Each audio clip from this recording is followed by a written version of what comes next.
Hi, I am Arjun. In this session, we will see problem on a simply supported beam with a load acting at midpoint using ANSYS. The given problem is for a beam loaded as shown in figure, determine deflections, SFD, BMD and bending stress. Take Young's modulus as 200 GPa with Poisson's ratio 0.3 and the load acting at the midspan is 2 kN, length is 1000 mm and cross section is 30 by 30. Okay, now we'll see how to solve the problem in ANSYS. So first go to preferences, select structural analysis, type of analysis, click on OK, then go to preprocessor, select the element type, add,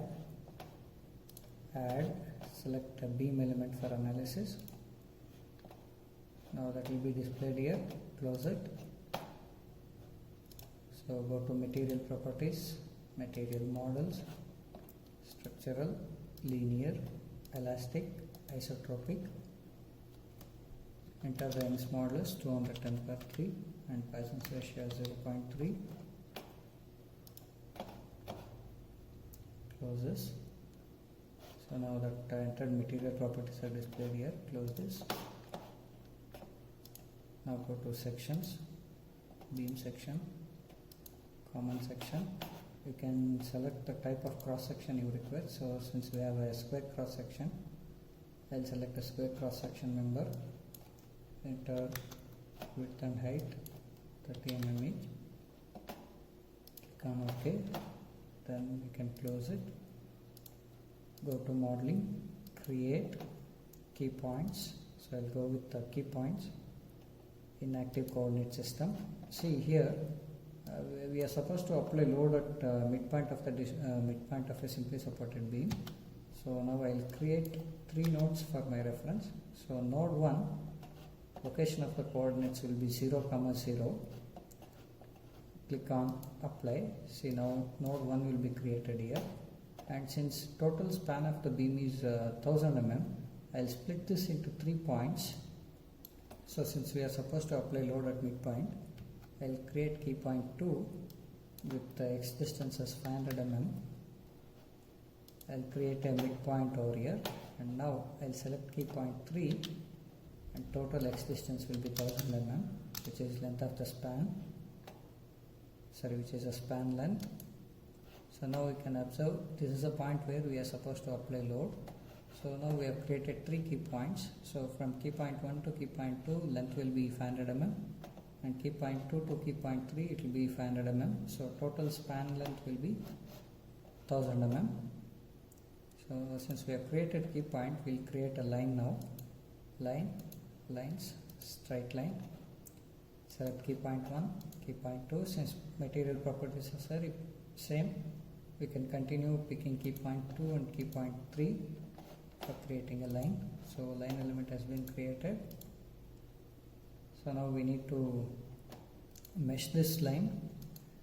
So for discretizing meshing, we will go to meshing, mesh tool. So you can select the lines because we need to mesh the line, set the line. You can select 2 lines. Now we have to select separately because we have created 2 different lines.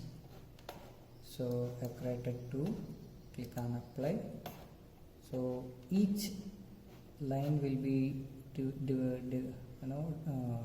discretized into 50 equal parts. So I'll select 50 divisions. Click on OK. So we can see this. Again go to mesh tool. Click on mesh. Now you can select pick all so that command M disappears, indicating this line is totally meshed. Now we can go to applying loads. Go to loads, define loads, apply structural displacements. So first we need to constrain this particular simply supported beam. So all key points. So now these are the key point 1 and key point 3 are supposed to be constrained. We need to apply displacement at these 2 key points. So I'll select key point 1, key point 3 simultaneously at the same time. And while applying deformations. So you should keep in mind that the load will be acting at this midpoint. So, and that will be a vertical load. Because of that, there might be chances of this beam being rotated. So by keeping in that way, in that mind, we need to apply the constraints to this particular 2 key points. So apply. So now, since we have a load acting at midpoint, I'll fix ux, displacement in x, displacement in y, even displacement in z, rotation about x and rotation about y. These are the constraints which are supposed to be applied for this member. Click on OK. So now we have applied constraints, and now you can apply load onto this member. Since it is a point load, so I'll select force or moment at key points. I'll select midpoint of that simply supported beam. Apply. So load is 2000, which is acting downward, 2 kN minus 2000. Click on OK. So now the load is applied. So you can solve the problem now. Go to solution, solve, current ls. So problem is solved. You can close this command. So you can go to general post processor. So in order to view the results, we need to define the tables for obtaining SFD, BMD, bending stress. So I'll go to element table, define table, add. So scroll this down and select by sequence number, SMISCE for generating shear force diagram and bending moment diagram. So code will be 3. Apply. Similarly by sequence number, SMIC 6. Apply. 60. Apply. 19. Apply. So these are the codes for generating SFD and BMD particular combination. And for obtaining bending stress, select LS, LS1 for bending stress. Now all these values are defined. We can see here.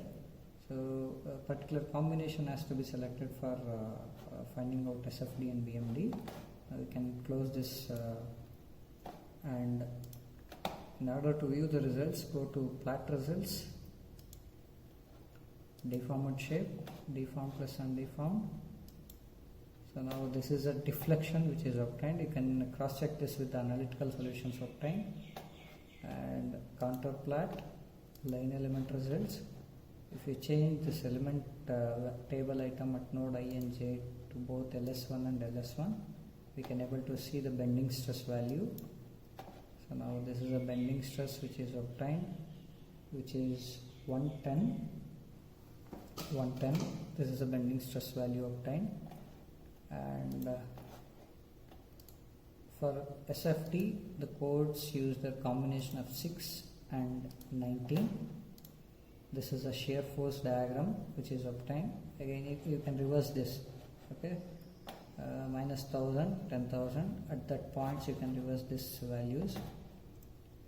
Okay, and bending moment diagram, combination of 3 and 16 for obtaining bending moment. Now this is a bending moment value, and the value of bending moment obtained is 495 into 10 power 3 or 0.495 into 10 power 6.